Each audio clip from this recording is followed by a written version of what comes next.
চোখেরই পলকে তুমি হতে পারো লাশ, চিরতরে বন্ধ হবে তোমার নিঃশ্বাস।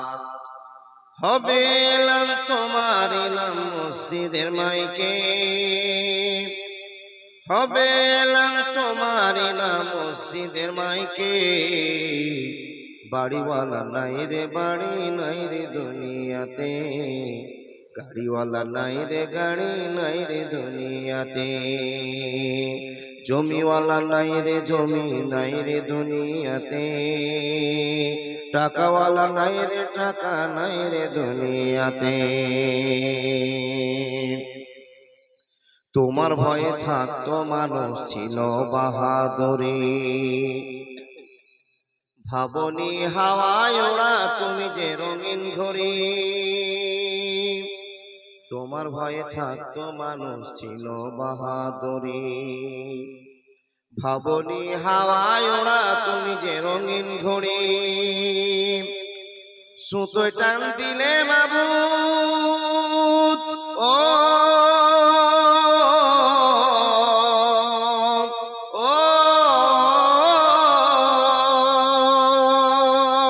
সুতোয় টান দিলে মাবুদ, সুতোয় টান দিলে মাবুদ পারবে না থাকিতে। বাড়িওয়ালা নাই রে বাড়ি নাই রে দুনিয়াতে, গাড়িওয়ালা নাই রে গাড়ি নাই রে দুনিয়াতে। চোখেরই পলকে তুমি হতে পারো লাশ, চিরতরে বন্ধ হবে তোমার নিঃশ্বাস। হবে এলাম তোমার নাম মসজিদের মাইকে, বাড়িওয়ালা নাই রে বাড়ি নাই রে দুনিয়াতে, জমিওয়ালা নাই রে জমি নাই রে দুনিয়াতে, টাকাওয়ালা নাই রে টাকা নাই রে দুনিয়াতে, বাড়িওয়ালা নাই রে বাড়ি নাই রে দুনিয়াতে। যাদের ভয়ে থাকতে তুমি চলতে দিবানিশি, জানা যায় শরীক হবে তোমার প্রতিবেশী। যাদের সাথে থাকতে তুমি চলতে দিবানিশি, জানা যায় শরীক হবে তোমার প্রতিবেশী। স্বজনেরা নিয়ে যাবে ও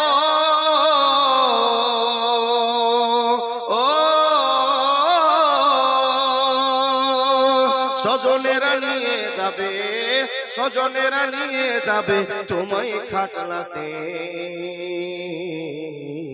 টাকাওয়ালা নাই রে টাকা নাই রে দুনিয়াতে, জমিওয়ালা নাই রে জমি নাই রে দুনিয়াতে। চোখেরই পলকে তুমি হতে পারো লাশ, চিরতরে বন্ধ হবে তোমার নিঃশ্বাস। হবে এলাম তোমার নাম মসজিদের মাইকে, বাড়িওয়ালা নাই রে বাড়ি নাই রে দুনিয়াতে, গাড়িওয়ালা নাই রে গাড়ি নাই রে দুনিয়াতে। বাড়ি গাড়ি মিল ফ্যাক্টরি টাকার পাহাড়, বিলাসিতায় কেটেছে জীবন কত অহংকার। বাড়ি গাড়ি মিল ফ্যাক্টরি টাকার পাহাড়, বিলাসিতায় কেটেছে জীবন কত অহংকার। দামি কাপড় ছেড়ে হবে ও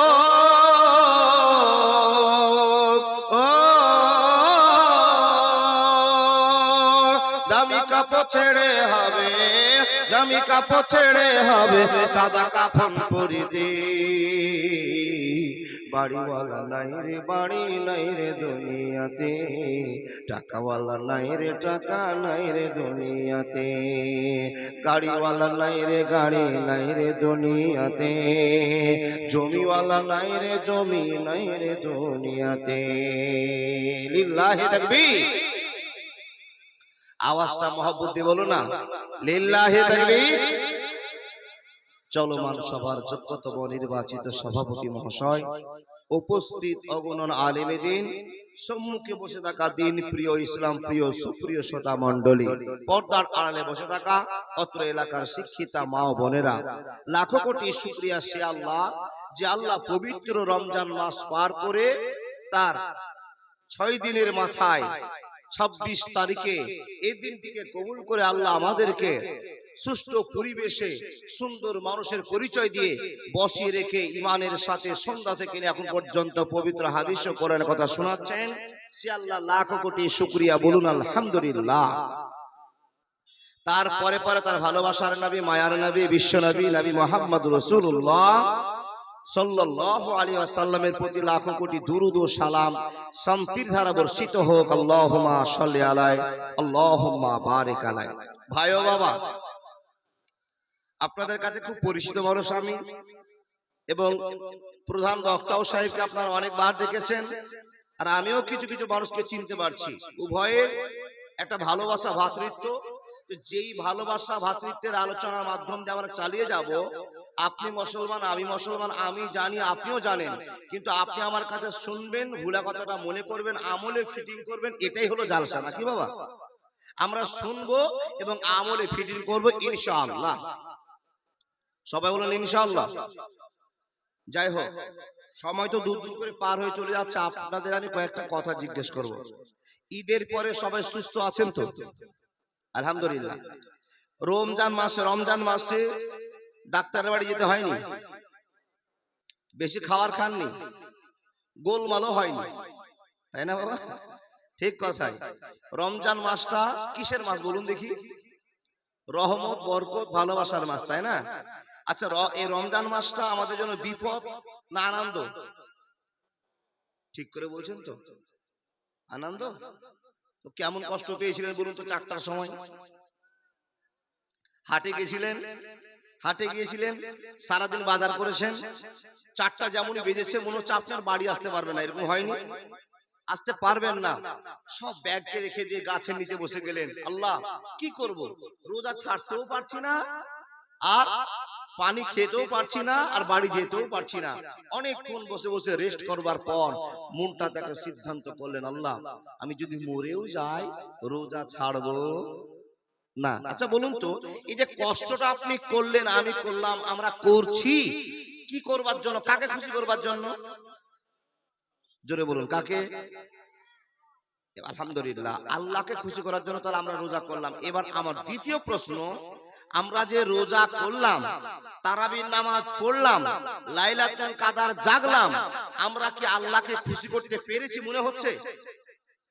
আপনার বিচার আপনি করুন, আমারটা আমি করব। ও বাবা, এই পবিত্র রমজান মাস, মহব্বতের মাস, দয়ার মাস বিদায় নিয়ে চলে গেল, তো টাইমটা যে পার হয়ে চলে গেল, তো আপনার নিজে নিজে মনে ভাবুন তো, আমি যা ইবাদত করেছি, এই ইবাদত আমি জান্নাতে চলে যাব, এরকম কারো সাহস আছে? আল্লাহ তো জানে ফজলুদা। তো আল্লাহর সাথে সাথে আপনি যে আমলগুলো করলেন, কিছু মনে পড়ছে যে আমি আল্লাহকে খুশি করতে পেরেছি? চালিয়ে গিয়েছেন জানে আল্লাহ, তাই তো? এটাই বলবেন। রোজা, নামাজ, তারাবি সবকিছু ঠিক করেছি, জানে আল্লাহ কবুল করেছে কিনা। ও আল্লাহর বান্দা, তবু আপনার আমার মনে, আমি 1 মাস সুযোগ পেলাম, আল্লাহ আমাকে সুযোগ দিলেন। আল্লাহর নবী মুহাম্মদ রাসূলুল্লাহ পড়ুন সাল্লাল্লাহু আলাইহি ওয়াসাল্লাম বলছেন, মানুষ তোমাকে আমি বড্ড ভালোবাসি, তাই তোমাদেরকে আমি আল্লাহ রোজা দান করলাম। 1 মাস রোজা করলে 3টা অফার তোমাদেরকে দিলাম। একটা হলো, কেউ যদি রোজা করে, ভোর 4টায় সাহারি খায়, সন্ধ্যা 5:30টায় ইফতার করে, এটার নাম হলো রোজা। আল্লাহর বান্দা, এই রোজাটা করে আল্লাহকে খুশি করার জন্য, তো আল্লাহ তার বিগত বছরের 1 বছরের গুনাহকে ক্ষমা করে দেবে। তাহলে দেখুন, রোজা করার পর আপনি আমি যদি আপনার আমার গুনাহগুলোকে কবরে না ঢোকাতে পারি, যদি আমার জীবনের গুনাহকে শেষ করতে না পারি, তাহলে আপনার মতো আমার মতো হতভাগা আর কেউ নাই। দ্বিতীয় নম্বর সুযোগ, আল্লাহ বলছেন রোজা করেছো, দেখা যাচ্ছে তোমার গুনাহ মাফ হয়নি, আরো কিছু আছে, হে বান্দা তুমি কাজ কি করো? রাতে তারাবির নামাজ পড়ো। আমরা 30 দিনই তারাবি পড়েছি, কেমন একটা আছে? হাত দেখান তো। একটা, আলহামদুলিল্লাহ, 5-6 জনকে পেয়ে গেছি। 30 দিনই পড়েছেন, আলহামদুলিল্লাহ। আল্লাহর বান্দা, যতগুলো লোক হাত দেখালেন মনে আবেগ লাগলো, ভালো লাগলো। আল্লাহ তোমাকে খুশি করার জন্য 30 দিনই তারাবির নামাজ পড়েছে। যারা 30 দিন তারাবির নামাজ পড়লো কিংবা আবার তারাবির নামাজ পড়লাম ভাই ও বাবা, এরপরেও যদি আপনার গুনাহকে আপনি কবরে মিশ্রিত না করতে পারেন, তাহলে আপনার মতো আমার মতো হতভাগা আর কেউ নাই। তৃতীয় নাম্বার অপশন, লাইলাতুল কাদর কে কে জেগেছি? জেগেছো বাবু? জি জি জি, আমার দুইজন মুরব্বী আবার কয়েকজন ভাইও হাত দেখেছে। ও বাবা, আমাদের অনেক কিছু ভুল হচ্ছে। আমরা রমজান মাসে রোজা করছি, তারাবির নামাজ পড়ছি, কিন্তু আমরা লাইলাতুল কাদরের জন্য খুব পিছনে আছি। এটার গুরুত্ব মনে হয় আমরা এখনো বুঝিনি। ও বাবা জানেন, আপনি এক রাতের বিনিময়ে যতদিন বাঁচবেন তার চাইতে বেশি আপনার নেকি হবে। 1000 মাসের চাইতেও এক রাতের বিনিময়ে অনেক বেশি নেকি আল্লাহ আপনাকে দিবেন। আপনি বাঁচলে খুব জোর 60 বছর, 70 বছর, 62, 63 পড়তে পড়তে আপনি মরে যেতে পারেন, তাই কিনা বাবা? দেখুন, আর আপনাকে আল্লাহ 1000 মাসের চাইতে অতি উত্তম নেকি আপনার আমলে দিবে। তাহলে এই আমলটা আমরা এক মাসের ভিতরে মাত্র 5 দিন কষ্ট করে পেয়ে যাই। তাহলে আমরা এই আমলটা এখনো করতে পারিনি, সামনে বার করব ইনশাআল্লাহ। যদি কপালে আসে রমজান, তাহলে লাইলাতুল কাদর জাগবো, দিয়ে আমার জীবনের গুনাহকে আমি মাফ করবো ইনশাআল্লাহ। কথা বুঝতে পেরেছি? আচ্ছা, নামাজ রোজা হজ জাকাত মুসলমানের আমরা করলাম। আর একজন লোক হাত দেখাতো, যখন ঈদের চাঁদ দেখে নিলাম সেদিন মসজিদকে বললাম, মসজিদ আসসালামু আলাইকুম, থাকো আজকে আর 11 মাস আসবো না। কে কে হাত দেখান? এই দেখে চাচা ঝোঁকে তুলে নিয়েছে হাত। নামাজ পড়ে কিন্তু ঝোঁক হয়ে গেছে বাবা, না? আচ্ছা, এরকম মুসাল্লি আছে তো? রমজান মাসে জায়গা হচ্ছিল না মসজিদে, আর এখন 2 কাতার হয় না। তার মানে ওই মুসাল্লিরা আসসালামু আলাইকুম মসজিদ, রমজান মাস ছিল, খুব নতুন পাঞ্জাবি পরে টুপি পরে নামাজ পড়ে নিয়েছে, ঝামেলা মিটে গেছে, আর আসবো। ওইরকম মুসাল্লি আছে না ভাই? যাক আলহামদুলিল্লাহ, থাকতেই হবে। আল্লাহ যেন ওকে সারা জীবন ধরে নামাজ পড়ার তৌফিক দান করে দেন, বলুন আল্লাহুম্মা আমিন। আমি ছোট্ট একটা বিষয় আপনাদের সামনে বলবো ইনশাআল্লাহ। রমজান মাস পার করে দিয়ে এটা হলো শাওয়াল মাস। এই মাসটার অনেক গুরুত্ব আছে, দাম আছে। কালেকশনের বক্তারা কিন্তু এই ওয়াজ করতে পারে না বাবা। কিছু যে গুছিয়ে আপনাকে কথা বলবো এরকম সময় পাওয়া যায় না, আর আলোচনা করাও হয় না। তার কারণ কমিটির একটা চাপ আছে, আর আপনাদেরকে পরীক্ষা করতে হচ্ছে। একটু বসবেন, একটু পরে আবার চলে যাবেন। তো এই ভাবনা চিন্তা করতে গিয়ে বক্তারা মাঝখান থেকে কিছু কথা বলে টাইমটাকে মেকআপ করে নে, দে বাবা দে, ন্যাশনাল ফকির হাত পাতিয়ে দিয়েছে, আপনারা যা পারবেন আল্লাহ খুশি করার জন্য দিয়ে দিবেন। এটাই আমাদের কর্মজীবন, তাই না বাবা? যাক, যেটুক সময় পাবো কিছু বুঝাবার চেষ্টা করবো ইনশাআল্লাহ। আপনি একজন মানুষ, আমি একজন মানুষ। এখানে মানুষ হিসাবে আমরা সবাই গণ্য মানুষ, মানুষের মতো মানুষ। বলে কেন? আল্লাহ আপনাকে মানুষের মতো মানুষ বানিয়েছে। প্রশ্ন করবেন মাওলানা, মানুষের মতো মানুষ মানে? বুঝতে পারলাম না। জি, আপনি মানুষের মতো মানুষ। বলে দুনিয়াতে আরো যে সমস্ত মানুষ আছে ওরা মানুষ, আর আপনি মানুষের মতো মানুষ। বলে কিসের জন্য? বলে একটাই কারণের জন্য, মানুষকে যত আল্লাহ নিয়ামত দিয়েছে সবচেয়ে আপনার কাছে একটা দামি নিয়ামত আছে, যে নিয়ামতটার নাম হলো ঈমান। জোরে বলুন সুবহানাল্লাহ। কি বললাম? যেই দামি নিয়ামতটা আল্লাহ আপনাকে দান করেছেন সেটা হলো ঈমান। ঈমান মুখে বলছি আশহাদু আল্লা ইলাহা ইল্লাল্লাহু ওয়া আশহাদু আন্না মুহাম্মাদান আবদুহু ওয়া রাসূলুহু। তাই আপনি মুসলমান, তাই তো? না, আল্লাহ কোরআনে বলছেন কি? বিসমিল্লাহির রহমানির রহিম, লাইসাল বিররা আন তুওয়াল্লু ওজুহাকুম কিবালাল মাশরিকি ওয়াল মাগরিবি ওয়ালাকিন্নাল বিররা মান আমানা বিল্লাহ। কথা বলতে আরম্ভ করলাম, মনে মনে আপনাকে একটু বোঝাতে আরম্ভ করলাম। আস্তে আস্তে কথা বলবো, আপনার জীবনের পরিবর্তন হবে, আশা নিয়ে কথা বলতে আরম্ভ করলাম। বন্ধুরে, আল্লাহ তাবারাক ওয়া তাআলা বলছেন, পশ্চিম দিকে মুখ করে আল্লাহু আকবার বলে দাঁড়িয়ে গিয়ে আল্লাহুম্মা বাইদ বাইনি ওয়া বাইনা খাতাইয়া ইয়া কামা বাত্তা বাইনাল মাশরিকি ওয়াল মাগরিবি বন্ধুরে আমার, আলহামদুলিল্লাহি রাব্বিল আলামিন আর রহমানির রহিম, বিসমিল্লাহির রহমানির রহিম, কুল হুয়াল্লাহু আহাদ আল্লাহুস সামাদ লাম ইয়ালিদ ওয়া লাম ইউলাদ। আপনি সমস্ত আনুষ্ঠানিকভাবে 4 রাকাত নামাজকে আপনি পড়ে মসজিদ থেকে চলে আসলেন। এই কর্মটা করার পর আপনার মনে মনে একটা ধারণা হয়ে গেল, আমি পৃথিবীর সব চাইতে ভালো কাজ করে আমি পরে দেখিয়ে দিলাম, আমার সব কাজ মেকআপ হয়ে গেল, আমাকে আর কোনো কাজ করতে হবে না। আপনি পশ্চিম দিকে মুখ করে নামাজ চালু করে নামাজ পড়ে আপনি বাড়িতে চলে আসলেন। মনে মনে ভাবলেন আপনার চাইতে ভালো মানুষ আর পৃথিবীতে কেউ হতে পারে না। না বন্ধু না, আপনার থিওরি ভুল, আপনার বুঝার ভুল। আপনি যেই কর্মটা করতে আরম্ভ করেছেন অনেক ভুলের সাগরে আপনি ডুবে আছেন গো বন্ধু। আপনাকে আমি বোঝাতে আরম্ভ করলাম, আপনি নামাজ পড়বেন এই কথাটা ঠিক, আপনি রোজা করবেন এটা আপনার ঠিক, কিন্তু আল্লাহ তাবারাক ওয়া তাআলা বলছেন আপনাকে একজন ঈমানের পরিচয় দেওয়ার জন্য, ঈমানদার হওয়ার জন্য আপনাকে একটা পরিচয়ের মধ্যে থাকতে হবে। বন্ধুরে, আল্লাহ তাবারাক ওয়া তাআলা বলছেন লাইসাল বিররা আন তুওয়াল্লু উজুহাকুম কিবালাল মাশরিকি ওয়াল মাগরিবি ওয়ালাকিন্নাল বিররা মান আমানা বিল্লাহ। বন্ধুরে আমার, কথা বলতে আরম্ভ করলাম, মনোযোগ দিয়ে কথাগুলো শোনার চেষ্টা করুন। আমরা পশ্চিম দিকে মুখ করে নামাজ পড়ার পর যদি আমরা এমন মনে ভাবনা করে নিই আমার আর পৃথিবীতে কোনো ঝামেলা নাই, আমি একটা ভালো মানুষের পরিচয় পেয়ে গেলাম, না না না, এটা ভালো মানুষের পরিচয় আপনি টাটকা পেয়ে যাবেন না। আপনাকে চারটা জিনিসকে মাথায় নিয়ে আল্লাহর সঙ্গে বিশ্বাস করে জীবন কাটাতে হবে। প্রশ্ন করবেন বন্ধু, কি 4টা জিনিসকে নিয়ে জীবন কাটাতে হবে? বন্ধুরে আমার, ঈমানের পরিধিটাকে, ঈমানের ব্যাসটাকে যদি আপনাকে বুঝতে হয় তাহলে সঙ্গে আরো 4টা জিনিসকে বুঝতে হবে। এই আল্লাহর বান্দা, আমরা এক বলে আল্লাহকে বিশ্বাস করে নিয়েছি, আল্লাহকে মেনে নিয়েছি। এই কথা মানার পর ওয়াল মালায়েকা ওয়াল আখিরা ওয়াল মালায়েকা ওয়াল কিতাবে ওয়ান নবীন, আরো 4টা জিনিসকে যদি এক না করি আপনাকে ঈমানদার বলা হবে না, হবে না, হবে না।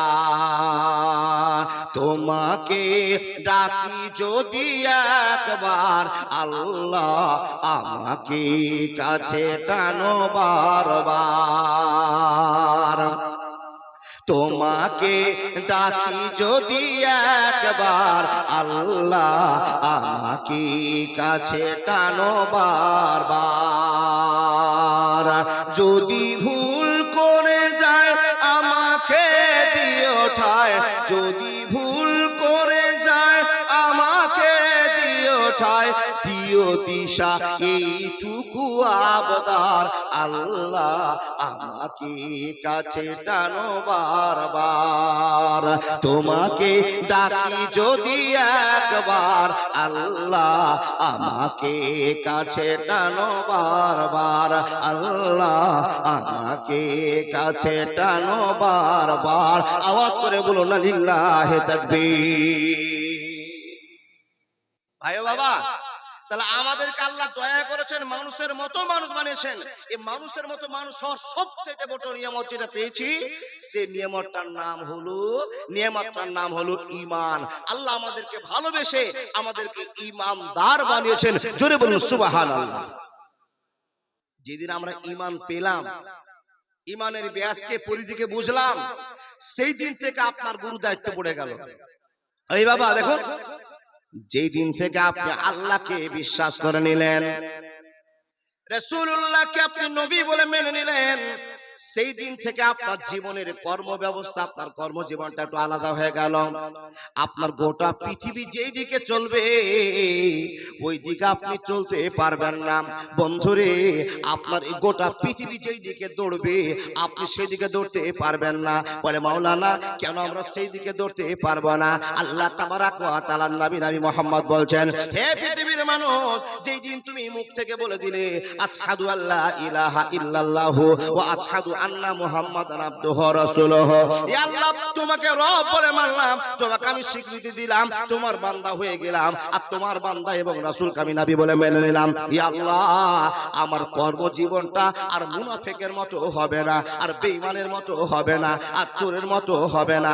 আমি একজন সাচ্চা মুসলমান। আল্লাহ তুমি আমাকে একজন সাচ্চা মুসলমান বানিয়েছো। আমি মুসলমানের পরিচয় দিয়ে জীবন কাটিয়ে দেব। আমি কোন রকমের অন্যায় করব না, করব না, করব না। বন্ধুরা আমার এই কথা যে সমস্ত মানুষরা বলতে পেরেছেন, হে বন্ধু বল, আপনাকে আল্লাহ বড় একটা নিয়ামত দিয়েছে, সেই নিয়ামতটার নাম হলো হেদায়েত। আপনাকে পথ দিয়েছেন আল্লাহ হেদায়েতের। যারা হেদায়েত পেয়ে গেল ওদের জীবন যাপনটা রাসূলুল্লাহ তরিকায় হতে হবে। তার কারণটা হলো লাকাদ কানা লাকুম ফি রাসূলিল্লাহি উসওয়াতুন হাসানা।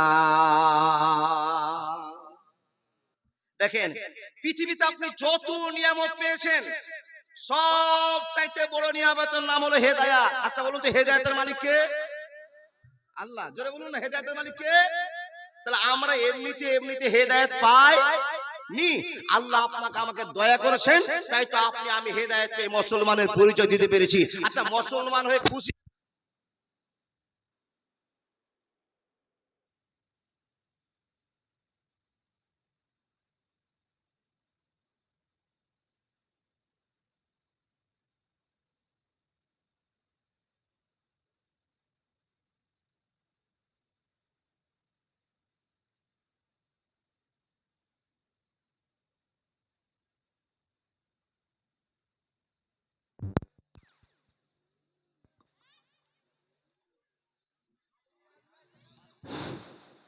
হ্যালো, যাক পরিস্থিতির শিকার আমরা। আচ্ছা বলুন আমরা মুসলমান হয়ে লাভ করেছি না লস করেছি? মন থেকে বলুন একটু। লাভ করেছি। কি লাভ? পৃথিবীর কেউ যদি জান্নাতে না যায় আমরা মুসলমান যাব ইনশাআল্লাহ। বিশ্বাস আছে তো? দেখুন তাহলে আপনি সব চাইতে বড় একটা ভালো নিয়ামত আল্লাহর কাছে পেয়েছেন, সেই নিয়ামতটার নাম হলো হেদায়েত। যেদিন আপনি হেদায়েত পেয়ে গেলেন, মুসলমানের পরিচয় পেয়ে গেলেন, মুসলমান হয়ে গেলেন, সেই দিন থেকে আপনার রুট টোটালি আলাদা। দুনিয়া চলবে একদিকে, আপনি একলাই চলবেন এক দিকে। যেই দিকে আপনি চলবেন সেই দিকটার নাম হলো সিরাতাল মুস্তাকিমের পথ। ইহদিনাস সিরাতাল মুস্তাকিমের পথ। ও আল্লাহর বান্দা, তাহলে আমরা আল্লাহর কাছে যে পথটা পেয়েছি এই পথে কোনো বক্রতা নেই, এই পথটা সরল পথ। আল্লাহর কাছে আমরা প্রত্যেকদিন মসজিদে গিয়ে ইহদিনাস সিরাতাল মুস্তাকিম, আল্লাহ তুমি আমাকে সহজ সরল পথটা দেখাও। আল্লাহ বলেন হ্যাঁ বান্দা তোমাকে আমি সহজ সরল পথটা দেখাচ্ছি। সেই পথটার নাম হলো বিশ্বনবী নবী মুহাম্মদ রাসূলুল্লাহ সাল্লাল্লাহু আলাইহি ওয়াসাল্লামের পথ। ওই পথে চলো। নবীজিকে জিজ্ঞেস করছি ইয়া রাসূলুল্লাহ আপনার পথকে আমরা অনুসরণ করছি, অনুকরণ করছি, আপনার পথে যদি আমরা চলি তো আমাদের কি করণীয় করতে হবে? তো আল্লাহর নবী নবী মুহাম্মদ রাসূলুল্লাহ সাল্লাল্লাহু আলাইহি ওয়াসাল্লাম বলছেন তোমাকে ঈমানের পরিচয় দিতে হবে। দেখেন দেখেন দেখেন, আপনি নামাজ পড়েন আপনার পরিচয় আছে, মুখে দাঁড়িয়ে আছে পরিচয় আছে, আপনি দান করেন আপনার পরিচয় আছে, আপনি হজ করেন আপনার পরিচয় আছে। ও বাবা ইবাদতের একটা পরিচয় আছে। বিশ্বনবী নবী মুহাম্মদ রাসূলুল্লাহ সাল্লাল্লাহু আলাইহি সাল্লাম বলছেন তোমাকে পরিচয় দিতে হবে তুমি একজন আল্লাহর প্রেমিক, রাসূলের প্রেমিক, আল্লাহকে খুশি করেওয়ালা মানুষ। তোমাকে সেই পরিচয় দিতে হবে। বলে হুজুর আমি তো বুঝতে পারছি না সেই পরিচয়টার মাধ্যমটা কি? আল্লাহর নবী শিখিয়ে দিচ্ছেন একজন মুমিনের জন্য সব চাইতে বড় নিয়ামত হেদায়েত পাওয়ার পরে দ্বিতীয় নম্বরে যেই নিয়ামতটা আল্লাহ আপনাকে দিবে সেই নিয়ামতটার নাম হলো ধৈর্য ধরা, সবুর করা। যত বড় মানুষ দেখবেন, যত আপনি ভদ্র মানুষ দেখবেন, যত আপনি আল্লাহওয়ালা মানুষ দেখবেন, তাদের ভিতরে একটা ঝড় তৈরি হয়। ও বাবা কষ্টের ঝড়। আর এই কষ্টের ঝড়টাকে স্বীকার করতে গিয়ে ইমানদার মানুষেরা গোটা পৃথিবী যদি একদিকে হয়ে যায় ইমানদারের কথা নড়চড় হয় না। বড় কষ্ট করে সবুর করে, ধৈর্য করে। নিয়ামতটা হলো প্রথম নাম্বার আল্লাহর ভালোবাসা, দ্বিতীয় নাম্বার আল্লাহ যাকে ধৈর্য ধরার শক্তি দিয়েছে, সবুর করার শক্তি দিয়েছে, আপনি বুঝে নেন আল্লাহ আপনাকে সব চাইতে বড় নিয়ামত দান করেছে। জোরে বলুন সুবহানাল্লাহ। সবুর কাকে বলে গো বাবা? ধৈর্য কাকে বলে একটু বুঝাই। আপনাকে বুঝার জন্য আমি আলোচনা শুরু করছি। ধৈর্যটা কি? ধৈর্য ধরতে খুব কষ্ট, মাশাআল্লাহ জাযাকাল্লাহ। ধৈর্য ধরতে খুব কষ্ট, কিন্তু এর স্বাদ, এর ভালোবাসা অত্যন্ত গুরুত্বপূর্ণ। Patience is bitter it bears food. ও আল্লাহর বান্দা, ধৈর্য ধারণ করাটা খুবই কষ্ট, কিন্তু এর স্বাদ অনেক সুন্দর, এর স্বাদটা অনেক মিষ্টতা। আল্লাহর নবী মুহাম্মদুর রাসূলুল্লাহ সাল্লাল্লাহু আলাইহি সাল্লাম বলেছেন, যে নিজেকে কন্ট্রোল করতে পারে, ধৈর্য ধরতে পারে, সেই লোকটার চেয়ে বড় নিয়ামত আর কেউ যেন পেল না। আপনি বলে, মাওলানা ধৈর্য ধরবো কিসে? বলে এমন কোন জিনিস নাই যেই জিনিসটা ধৈর্য ছাড়া আপনার হয়ে যাবে। ও আল্লাহর বান্দা, তো আপনি বড় লোক হতে চান, আপনি সমাজের নেতা হতে চান, আপনি নিজেকে বড় মানুষের প্রমাণ করতে চান, তাহলে প্রথম নম্বরে একটা কাজ করতে হবে। আপনাকে প্রথম নম্বরে একটা ধৈর্যশীল মানুষ হতে হবে। কে কত কি বলছে বলে যাক, শুধু আপনি মাথা পেতে সহ্য করে নেন, একদিন আল্লাহ আপনাকে পথ ফিরিয়ে দিবে। বিশ্বনবী দোয়া করতেন, আল্লাহ তুমি আমাকে ধৈর্য ধরার শক্তি দাও। হাজার মানুষ আমার গায়ে থুপ চালিয়ে দেয়, হাজার মানুষ আমার গায়ে গলাতে গামছা লাগিয়ে আমাকে টানতে টানতে অপমান করে নিয়ে বেড়ায়। ইয়া রাসূলুল্লাহ, রাস্তা দিয়ে আমি রাস্তা দিয়ে হেঁটে যাই, মানুষেরা আমাকে ছোট মনে করে থুক দিয়ে দেয়। আল্লাহ, আমি তাদের উপর রাগ করি না। দেখুন না, সারা বিশ্বের নেতা, রাখাদারের বন্ধু, গরিবের সাথী, শান্তির অগ্রদূত, গোটা পৃথিবীর নেতা রাস্তা দিয়ে যাচ্ছে, আর অমুসলিমরা থুক দিয়ে দিল। আল্লাহর বান্দা, নবীজি কিছুই মনে করলেন না। আপনি পারবেন? এটা বিপদ, এই বিপদ। আপনি কাউকে ক্ষমা করতে শিখেন, নবীজির উম্মত আমরা, কাউকে ক্ষমা করতে শিখেন, ধৈর্য ধরতে শিখেন। কিন্তু ধৈর্য ধরাটা খুব কঠিন গো বাবা। কি করে আপনাকে বুঝাই যে ধৈর্য ধরাটা কত মুশকিল? ও আল্লাহর বান্দা, 5 বিঘা ধান লাগিয়েছিলেন, 5 বিঘা ধানের সব শীষ বেরিয়ে পাকবো হয়ে গেছে, আর হঠাৎ করে এমন একটা ঝড় হলো, 5 বিঘা ধান সমূলে শেষ হয়ে গেল। বলুন তো আপনার করণীয় কি করবেন?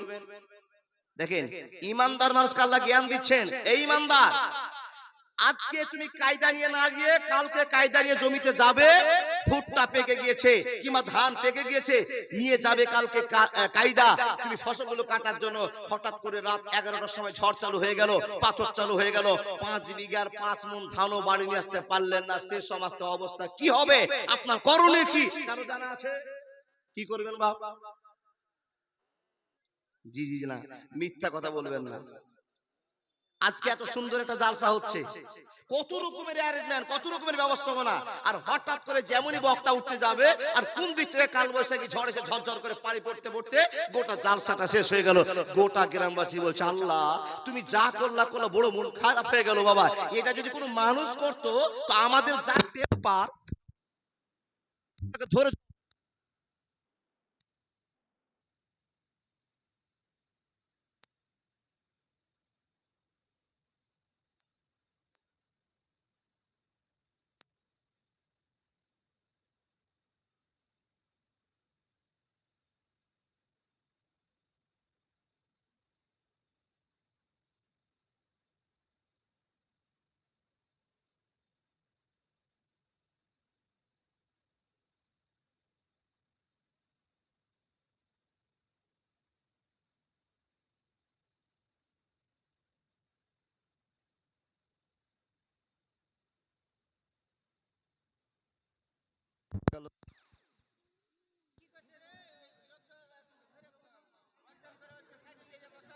Hello hello check. ও ভাইরা, যারা রাস্তায় জাম করে আছেন তারা একটু চলে আসুন না। অনেক বাম দিকে আমার জায়গা আছে, আপনাদের সামনে জায়গা আছে। ওই রাস্তা দিয়ে বাইকওয়ালারা যাবে, কত রকমের গাড়ি যানবাহন যাবে, অ্যাক্সিডেন্ট হতে পারে, বিপদ হতে পারে। আসুন, চলে আসুন। আচ্ছা বলুন তো আমি কোন জায়গাতে ছাড়লাম? ধৈর্য ধরাটা খুব কষ্ট। ও বাবা, একটা ধৈর্যের কথা আপনাকে বলি। হযরত ইয়াকুবকে চিনেন? হযরত ইয়াকুব একজন নবী ছিলেন, নাম শুনেছেন? হ্যাঁ কি না গো বাবা? ইয়াকুব নবী, ছোট্ট একটা প্রশ্ন আপনাকে করেছি, ইয়াকুব নবীকে চোখে দেখিনি, নাম তো শুনেছেন? হ্যাঁ। ইয়াকুব নবীর কয়টা ছেলে আপনাদের জানা আছে কারো? ইন্নালিল্লাহ, আল্লাহর বান্দা, ইয়াকুব নবী একজন নবী, ওনার ছেলের সংখ্যা কারো জানা নাই? কেউ কেউ আল্লাহু আকবার কবিরা নবীদের যে ইতিহাস সব ভুলে গেছেন। আহা, ইয়াকুব নবীর যতগুলো ছেলে ছিল তার চাইতে একটা ছেলের নাম প্রকাশ আছে, আপনাকে বোঝার জন্য বলছি বাবা। সেই ভদ্র ছেলেটার নাম হলো ইউসুফ। শুনেছিলেন কোনোদিন? আল্লাহু আকবার, এবার তো শুনেছেন। তাহলে আপনার ইয়াকুব নবীরও মনে আছে। ইউসুফ নবীর একটা ছোট্ট গল্প আপনাকে শোনাই, আর ইয়াকুব নবীর আপনাকে গল্প শোনাই। কি জন্য বলছি, যে দেখেন আমরা ধৈর্য ধরতে পারি না। জমির ফসল নষ্ট হয়ে গেল, যদি নষ্ট হয়ে যায় সে সময়তে একটাই কথা বলতে হবে, আল্লাযীনা ইজা সাবাতুহুম মুসিবা ক্বালু ইন্না লিল্লাহি ওয়া ইন্না ইলাইহি রাজিউন। যদি আপনাদের কোনো বিপদ আসে তো শেষ সাথে আমরা কি পড়ি? ইন্না লিল্লাহি ওয়া ইন্না ইলাইহি রাজিউন। আচ্ছা, এর মানে কারো জানা আছে? বন্ধুরে আমার, আর আপনাকে বিরক্ত করব না, আপনাকে কোনো কথা জিজ্ঞেস করব না। আপনার পায়ে যদি একবার উঝট লেগে যায় সঙ্গে সঙ্গে ইন্না লিল্লাহি ওয়া ইন্না ইলাইহি রাজিউন বলেন। কোন যদি মরণের কারো খবর শুনেন ইন্না লিল্লাহি ওয়া ইন্না ইলাইহি রাজিউন বলেন। কেউ যদি জলে ডুবে মারা যায়, হঠাৎ করে কানে আপনার খবরটা আসলো, অমুক ঘটনা ঘটে গেল, সঙ্গে সঙ্গে বললেন ইন্না লিল্লাহি ওয়া ইন্না ইলাইহি রাজিউন। বন্ধুরে, আপনি যে বারবার ইন্না লিল্লাহ বলেন, কিন্তু ইন্না লিল্লাহর ভিতরে কত রহমত, কত ভালোবাসা, কি কথা বলা আছে আজও পর্যন্ত আমরা জানলাম না। বন্ধুরে আমার, চলে গেল সময়, আপনাকে বুঝাতে আরম্ভ করলাম। রে আল্লাহর বান্দা বান্দিরা, মনোযোগ দিয়ে শুনতে আরম্ভ করুন। আল্লাযীনা ইজা সাবাতুহুম মুসিবা ক্বালু ইন্না লিল্লাহি ওয়া ইন্না ইলাইহি রাজিউন। সকালবেলা ধান কাটতে যাবে, হঠাৎ করে তোমার কানে খবর চলে আসলো ধান কাটতে আসতে হবে না। কি জন্য আসতে হবে না? বলে সব ধান ঝরে শেষ হয়ে গিয়েছে। তখন আপনার মুখ থেকে একটাই কথা বের হবে, ইন্না লিল্লাহি ওয়া ইন্না ইলাইহি রাজিউন। এর মানেটা কি একবার শুনে নেন বন্ধুরে আমার। আপনি আল্লাহকে বলছেন, আল্লাহ আপনি যে আমার ধ্বংস করে দিলেন সরষাটাকে, আমার ফসলকে আপনি বরবাদ করে দিলেন। আমি আপনার বান্দা, আমি বান্দা, এবং আমার আপনি রব। হে রব্বুল আলামিন, তুমি শক্তি দিয়েছিলে তাই তো আমরা ধান রোপণ করেছিলাম, ধান কেটেছিলাম। কিন্তু আল্লাহ, তুমি আমার ধানকে নিয়ে নিয়েছো, আর আমার জীবনটা তো সবকিছু তোমার জন্য বরকত করে রেখেছি। ওয়া ইন্না ইলাইহি রাজিউন, এবং আমার যত কিছু ভালোবাসা সব তোমার দিকে ফিরে চলে যাবে। যখনই বিপদের কথা শুনবেন তখন বলবেন ইন্না লিল্লাহি ওয়া ইন্না ইলাইহি রাজিউন। আল্লাহ, আমি তোমার বান্দা, আমার যা ঘটলো সবই তুমি ঘটিয়েছো, আর আমাকে তোমার দিকেই তো ঘুরে যেতে হবে। তুমি যা করছো তোমার খেলা। আমার সংসার নষ্ট হলো, আমার ছেলে মরলো কিনা জানি না, আমার ছেলে ডুবলো কিনা জানি না, তোমার মাল তুমি ঘটিয়ে দিয়েছো, তুমি নিয়েছো, তুমি আবার আমাকে মাল ফিরিয়ে দিবে। আর আমি তো টোটালি তোমার দিকে জানেওয়ালা আছি। আল্লাহ, তোমার দিকে তো আমি যাবো। তাহলে আমার এখানে কোন রকমের খারাপ ভাষা ব্যবহার করা যাবে না। তার কারণ আমি তো আল্লাহ তোমার, তুমি ধ্বংস করেছো, আর তুমি তো আমাকে সৃষ্টি করেছো। আমি তো তোমার দিকেই প্রত্যাবর্তন করব, তোমার দিকেই ফিরে যাব। আমার আর মাঝখানে ঝামেলা নাই। তুমি দিয়েছিলে, তুমি আবার নিয়েছো। ঘটনা একটা ঘটছে বাবা। 10 ছেলে, তার ভিতরে সবচেয়ে ভালোবাসা ছেলে ইউসুফ নবী। কেউ 12 জনের প্রমাণ করেছে। আল্লাহর বান্দা, ইউসুফ নবীর বাবা ইয়াকুব নবী সবচেয়ে ভালোবাসা প্রিয় পাত্র ইউসুফ নবী। অনেকটা কারণ আছে, কি কারণগুলো বলতে পারলাম না। দেখেন, ইউসুফ নবীকে বাপ খুব ভালোবাসে। তো আরো বাকি যে আরো দ্বিতীয় মায়ের সন্তানেরা আছে, আরো যে 17 ভাইয়েরা আছে, এদের মনে মনে খুব রাগ। দেখেন খুব রাগ। ইউসুফ নবীর আব্বা ইয়াকুব নবীকে তার আরো ছেলেগুলো এসে জিজ্ঞেস করছে, আব্বা তুমি তো ইউসুফকে ভালোবাসো, একটা কথা বলবো, বোঝার জন্য বলছি বাবা। আমরা ইউসুফকে খুব ভালোবাসি, তুমি তো দেখতে পাচ্ছ। তখন বাবা মাথা ঢুকে বলছে, ঠিকই, আমি যা ভালোবাসি তোমরাও তো ভালোবাসছো, তো তোমাদের মতলব কি বলো তো? বলে, আব্বা আমরা 10 ভাই ছাগল চড়তে যাচ্ছি, ঘোড়া চড়তে যাচ্ছি, তো আমাদের এত সুন্দর ভাই, যেমন তোমার চোখ জুড়িয়ে যাচ্ছে, তো আমার ভাইকে দেখে তো আমারও কলিজা ঠান্ডা হয়ে যাচ্ছে। তো আব্বা গো, আমাদের সঙ্গে ইউসুফ নবীকে একবার ছাগল চড়াতে পাঠাও না। বাপ বলছে, আরে ডাল মে কুছ কালা হ্যায়, আমার এত সুন্দর ছেলেকে তোমরা নিয়ে যেতে চাইছো, তোমরা এর সেবা করতে পারবে না। 10 বেটা একদিকে হয়ে বাপকে বুঝাতে আরম্ভ করলো। সংক্ষেপে টাইম বুঝাতে আরম্ভ করলাম, ইউসুফ নবীর জন্য একটা সূরা নাজিল হয়ে গেছে বাবা। বাপকে বুঝাতে বুঝাতে এক পর্যায়ে বলো, আব্বা আমরা এই ছেলেকে নিয়ে যাবো, এই ভাইকে নিয়ে যাবো, ওকে বসিয়ে রেখে দিয়ে আমরা চারদিকে দৌড়াদৌড়ি করবো, আনন্দ করব, আর সেই ইউসুফকে দেখে আমার মনে শান্তি পাবো, তো আমাদের সঙ্গে আমাদের ভাইকে পাঠিয়ে দেন। বাপ অনেক কষ্টের মধ্য দিয়ে ইউসুফ নবীকে পাঠিয়ে দিলেন তার ভাইয়ের সঙ্গে।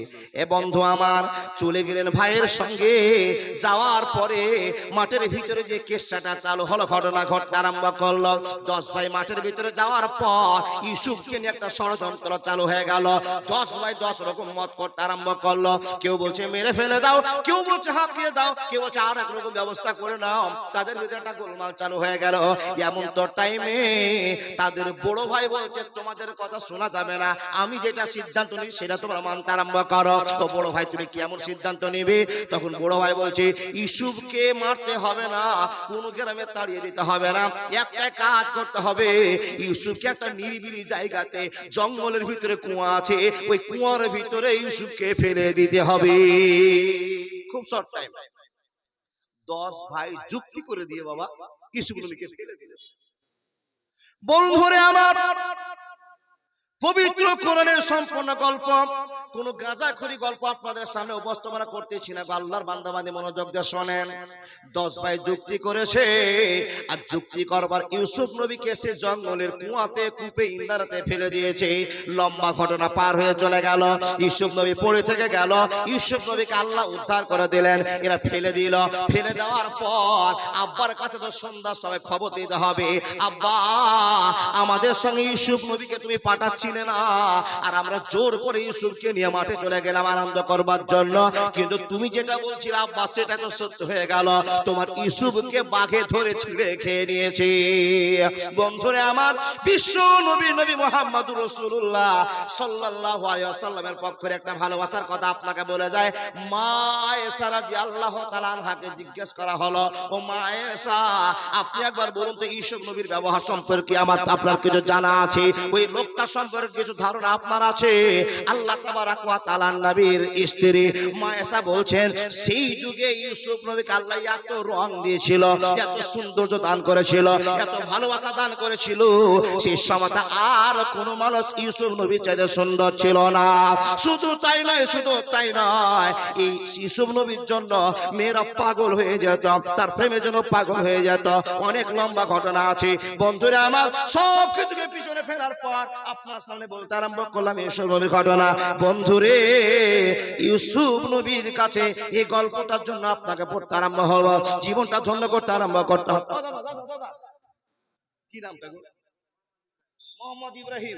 কিন্তু ওয়াজ চলছে, আর ওয়াজে আপনার জন্য বের করতে হলো 3000 টাকা দিয়েছেন, তো আপনি যে বড় ঠিকাদার, মাইজকল ঠিকাদার, তো বড় নয় তো মাইজকল, তো আল্লাহ আপনাকে বড় করবে, তো 3000 টাকা দিয়ে বাড়িয়ে দেন। কিছু বেশি হয়ে গেল, তাহলে ঘুরিয়ে দেবো নাকি? মাশাআল্লাহ। কি নাম বলেন বাবা?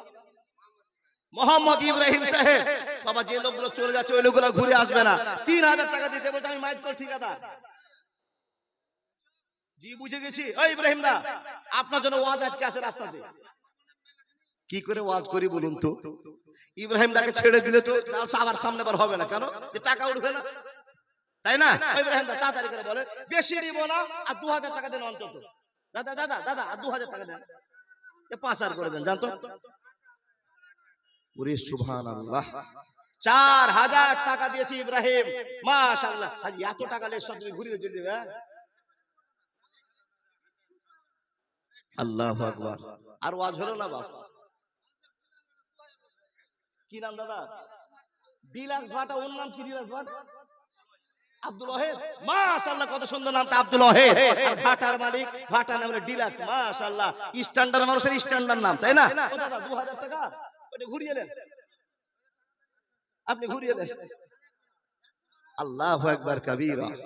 মাশাআল্লাহ। ডিলাক্স ভাটার মালিক আমার ওয়াহেদ দা দিয়েছে 2000 টাকা। লিল্লাহি তাকবীর, আলহামদুলিল্লাহি রাব্বিল আলামিন ওয়াল আকিবাতুল মুত্তাকিন ওয়াসসালাতু আলা রাসূলিহি মুহাম্মদ ওয়া আলিহি ওয়া আসহাবিহি। রব্বুল আলামিন কি বলে দোয়া করব জানি না। আল্লাহ বালুয়াঘাট মানুষকে আমি ভালো করে চিনি। আল্লাহ তুমি তোমার বান্দাদেরকে ভালো করে চিনো। মাবুদ রে, এখানে ওয়াজ করার মতো কোনো সুযোগ থাকে না, শুধু মানুষ টাকা নিয়ে পাগল হয়ে যায়। আল্লাহ শুধু তোমাকে খুশি করবার জন্য চেষ্টা করে। আল্লাহ তোমার বান্দাদের ভিতরে ইব্রাহিম 4000 টাকা দিয়েছে, আল্লাহ আব্দুল ওয়াহিদ 2000 টাকা দিয়েছে। মেহেরবান তুমি কবুল করে নাও, জীবনের পথ খুলে দাও, ইহদিনাস সিরাতাল পথ দিয়ে দাও, আমিন সুম্মা আমিন। কে মাশাআল্লাহ, জাযাকাল্লাহ। সাইফুদ্দিন ঠিকাদার 5000 টাকা। যাইন না বাবা, ওয়াজ করব আগে এই মোটা পাটিটি, এই যে ঠিকাদারটি আছে, টাকাওয়ালাটি আছে, মানে ভাত খাওয়া হয়েছে তো সব আবার পশ্চিম আর উত্তর দক্ষিণ মুখ নিয়েছে বাবা। যার সাথে থাকবেন নাকি, তাকে অপারেশনটা হয়ে যাক, তারপরে যার সাথে হোক নাকি। হ্যাঁ না না, কি নাম বললেন?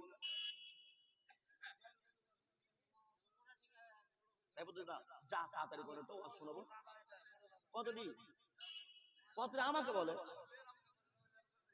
বেনামিতে নেকি আর নাম প্রকাশ করলেও নেকি, তো কোনটা করবেন এখন? কোরআনে বলছেন সিররা ওয়ালা নিয়াতা, কোনটা করবেন দাদা বলেন তাড়াতাড়ি। তো বিচারটা আপনারই আছে, তো আমাকে শোনা।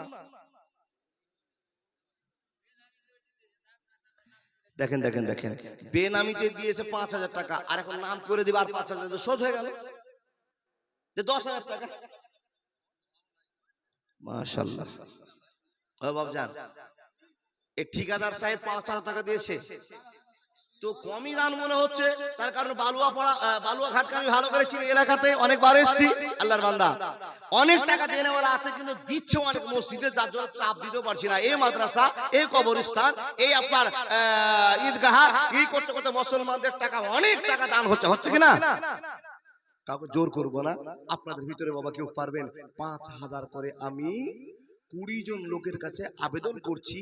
এই শাওয়াল মাসটা, রমজান মাসের পরে যে মাসটা শাওয়াল মাস, এই মাসটা খুব অত্যন্ত দামি মাস। আপনি বলবেন মাওলানা এই মাসটা কিসে এত দামি হলো, একটু বলবেন কিনা? জি, এই মাসে 6টা রোজা রাখতে হয়, জানেন তো সবাই।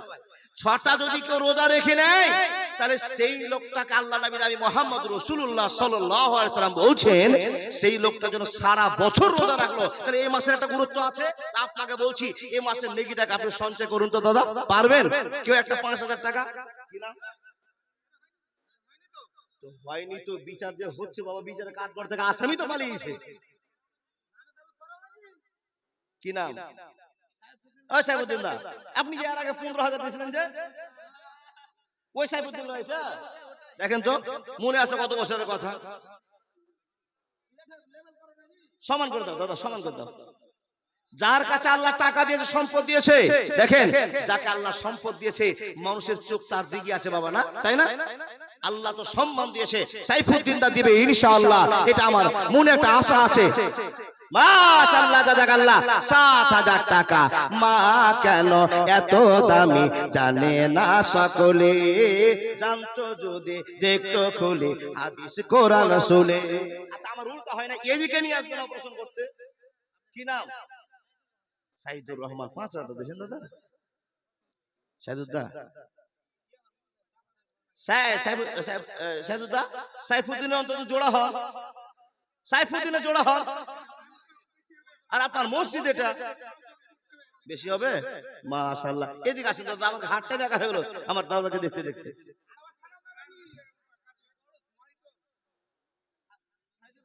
সাইদুদ্দা, সাইদুদ্দা সব ছেড়ে দেন তো, মাঝখান থেকে আপনি 10000 টাকা দিয়ে দেন সাইদুদ্দা। আল্লাহু আকবার কবির। ওই যে এই আমার সাইফুদ্দিন দা, ওটা মানে ছকটা আটকে দিলে ওখানে সবাই এখন গিয়ে মরবে। জি জি জি জি, সাইদুর রহমান 7000 টাকা। লিল্লাহি তাকবীর, আল্লাহুম্মা সাল্লি আলাইহি, আল্লাহুম্মা বারিক আলাইহি। আল্লাহ তোমার বান্দা সাইদুর রহমান, দুই বন্ধু সাইফুদ্দিন আর সাইদুর 7 করে দিয়ে পূরণ দিয়েছে। আলহামদুলিল্লাহি রাব্বিল আলামিন ওয়ালা আকিবাতুল মুত্তাকিন ওয়াসসালাতু আলা রাসূলিহি মুহাম্মদ ওয়া আলিহি ওয়া আসহাবিহি। আয় রব্বুল আলামিন, তোমার বান্দারা এত মাস রোজা করলো, 1 মাস রোজা করেছে, তারাবির নামাজ পড়েছে, লাইলাতুল কদর জেগেছে, তোমাকে খুশি করার চেষ্টা করেছে আল্লাহ, কিন্তু আবার মনটা নরম হয়ে 7,000 টাকা দান করেছি, আল্লাহ তার কামাইতে বরকত দাও, রুজিতে বরকত দাও, সংসারে সুখ দিয়ে দাও, জীবন তার পথ খুলে দাও, ইহদিনাস সিরাতাল মুস্তাকিম পথ দিয়ে দাও। আল্লাহুম্মা সাল্লি আলাইহি, আল্লাহুম্মা বারিক আলাইহি। আচ্ছা, যারা দেওয়ার মতো হলো দাদা